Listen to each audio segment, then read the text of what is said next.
ये है भारत का प्रसिद्ध नगर इलाहाबाद।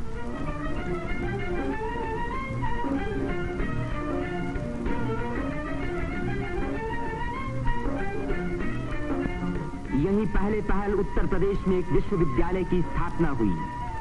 इसी वजह से ये नगर उत्तर प्रदेश की शिक्षा और सभ्यता का केंद्र माना जाता है।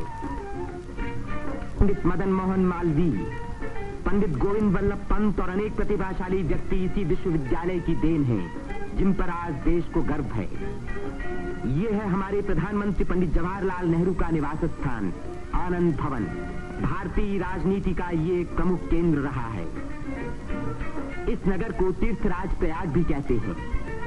यहीं गंगा और जमुना का संगम है। इसी संगम में गुप्त सरस्वती नदी भी आकर मिलती है। इसीलिए इस स्थान को त्रिवेणी संगम कहा जाता है। त्रिवेणी बहुत पुराने जमाने से भारत का एक पवित्र स्थान माना जाता है। सृष्टि की रचना की शक्ति प्राप्त करने के लिए यहाँ ब्रह्मा ने यज्ञ और तपस्या की। लक्ष्मी की प्राप्ति के लिए विष्णु ने भी यहीं तपस्या की। यहीं स्नान करके भगवान शंकर ने त्रिपुर राक्षस के वध करने की शक्ति प्राप्त की और यहाँ महात्मा बुद्ध ने संसार को सत्य का संदेश भी सुनाया।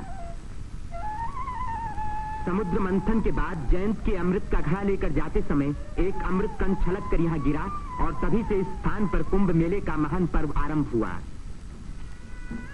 इस वर्ष भारत का सबसे बड़ा कुंभ मेला इसी स्थान पर हुआ।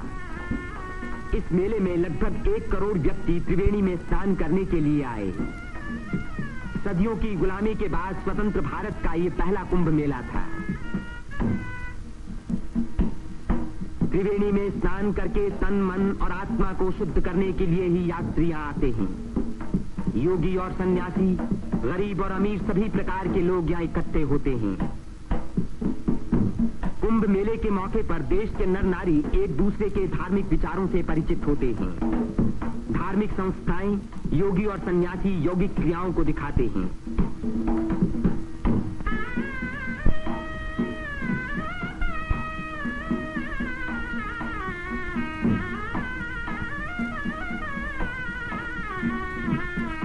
धार्मिक विचारों पर तर्क वितर्क होते हैं और देश के गौरवपूर्ण प्राचीन रहस्यों का उद्घाटन होता है।